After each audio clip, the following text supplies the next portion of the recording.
membuat satu folio mengenai self-defense. Significance of self-defense, martial art, action movie, and combat sport.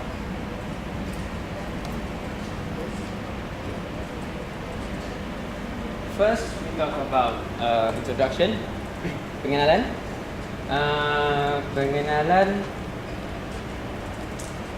Biasa taekwondo. Taekwondo daripada nama dia, dia masuk istilah dia masuk bahasa English. Saya convertkan bahasa Melayu. Maksudnya seni menendang dan menumbuk. Generally seni menendang dan seni menumbuk.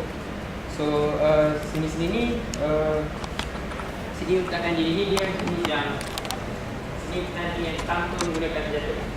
Contohnya pukul, pisau, pedang. Dia taekwondo tak perlu benda macam ni. Lepas tu taekwondo merupakan sukan yang memerlukan sikap disiplin diri. Disiplin diri yang seperti mengawal diri daripada mencederakan musuh. So biasanya kalau ada musuh yang datang, sebaiknya pilih pilihan yang untuk melarikan diri lah, compare tu untuk mencederakan musuh tersebut. Okay, seterusnya martial art. Martial art ni adalah satu aktiviti yang merupakan minda dan badan bekerja sebagai satu. So macam ianya bila satu situasi yang panik, contohnya situasi panik, minda tu dia tekan, dia tak terus panik dan badan pun tak terus hilang kawalan. Biasanya dalam taekwondo dia akan ajar macam untuk mengawal semua aspek-aspek seperti itu. So kira macam setiap situasi minda itu memang dah terbuka untuk membuat aksi yang seterusnya. Okey, tetapi daripada pendapat barat, taekwondo ni dia macam dia lebih kepada teknik dan kemahiran, just untuk sebagai pembangunan pertahanan saja. Tapi padahal taekwondo ni dia meluas, dia martial art dia memang besar macam cakap. Seperti falsafah taekwondo yang cakap hidup harmoni. So taekwondo ni dia based on hidup harmoni. Dan dengan hidup harmoni dia tidak membazirkan tenaga dalam modu ketakutan dan pemusnahan. So saya akan serahkan kepada Mio untuk saya akan menerangkan tentang self-defense, iaitu seni bela diri. Self-defense ni merupakan satu seni iaitu seni untuk mempertahankan diri. Ia merupakan kaedah berlawan secara tradisi, iaitu tanpa menggunakan senjata ataupun senjata. Dalam self-defense ni kita boleh lihat antara self-defense yang menggunakan yang tanpa menggunakan senjata ialah silat, taekwondo, jiu-jitsu dan lain-lain. Tapi yang menggunakan senjata seperti silambam, melawan pedang dan namcak. Dan seterusnya, sebenarnya seni bela diri ni dah lama ada dekat dunia ni. Tapi dia banyak digunakan semasa zaman dahulu, iaitu semasa zaman perang menggunakan senjata iaitu pedang. Itu seni bela diri yang banyak digunakan. Tapi sekarang zaman yang moden, kita hanya menggunakan senjata seperti pistol, riam dan sebagainya.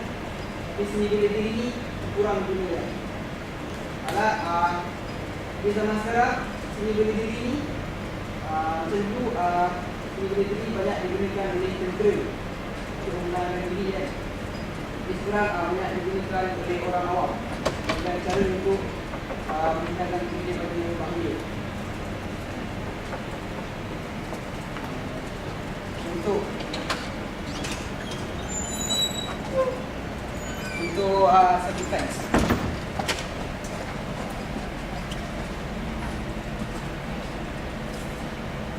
Ini contoh self-defense daripada taekwondo. Ha! Ha!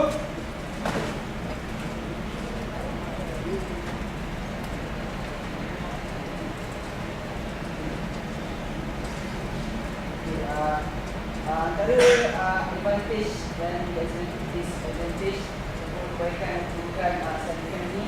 Satu kebaikan dia dapat mempertahankan diri, dapat mendisiplinkan diri. Tapi keburukannya mungkin kita nak belajar self-defense ni kita memerlukan kos. Itu yang kita perlukan. Tapi antara keburukan juga kita belajar self-defense ni mungkin akan mendatangkan kecederaan kalau kita tak berhati-hati. So, dari situ dapat dari situ kita kenalah berada diam. Seterusnya saya serahkan kepada Abang Syazmi.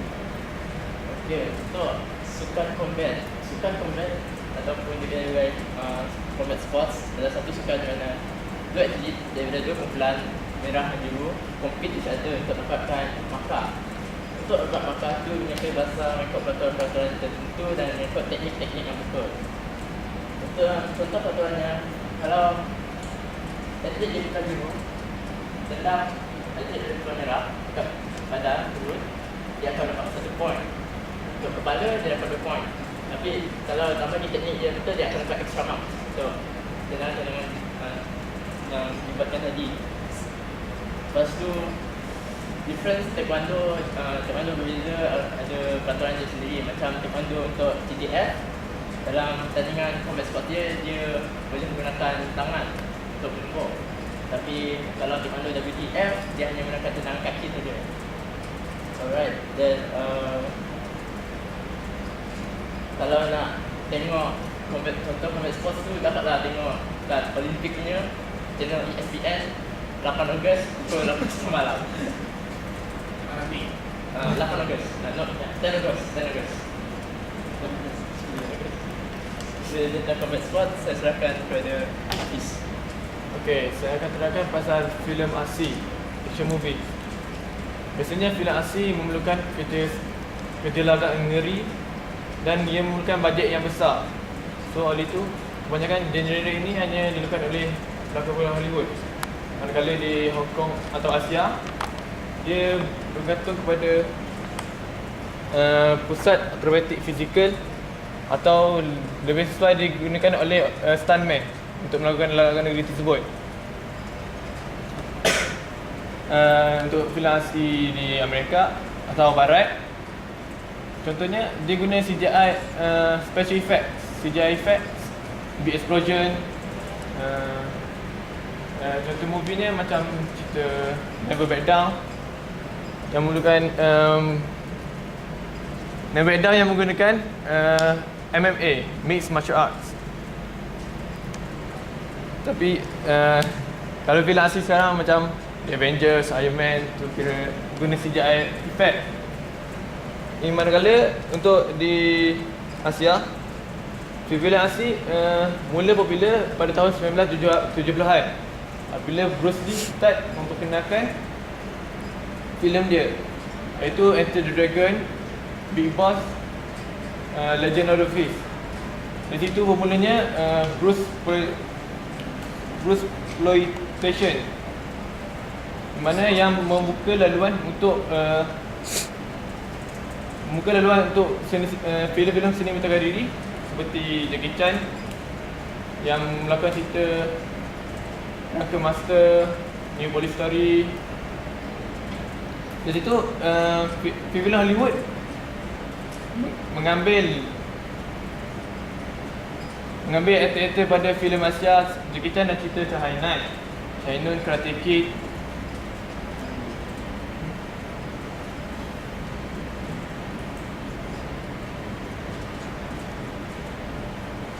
Namun bagi Jackie Chan dia tidak memerlukan stuntman, dia hanya memerlukan segala aksi lagak negeri sendiri. Juga Sammo Hung, Donnie Yen dan artis Malaysia kita Michelle Yeoh. As a conclusion, self defense ni dia dapat memberikan manfaat kepada kita. And for example, kalau self defense ni dia dapat digunakan dalam entertainment industry atau for our own defense. Jadi lepas tu through self defense di Taekwondo ni kita dapat belajar macam mana nak disiplinkan diri, lebihkan self confidence semua, dan kita dapat menjadi seorang yang berguna untuk masyarakat pada masa akan datang.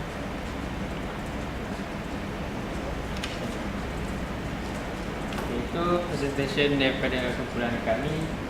So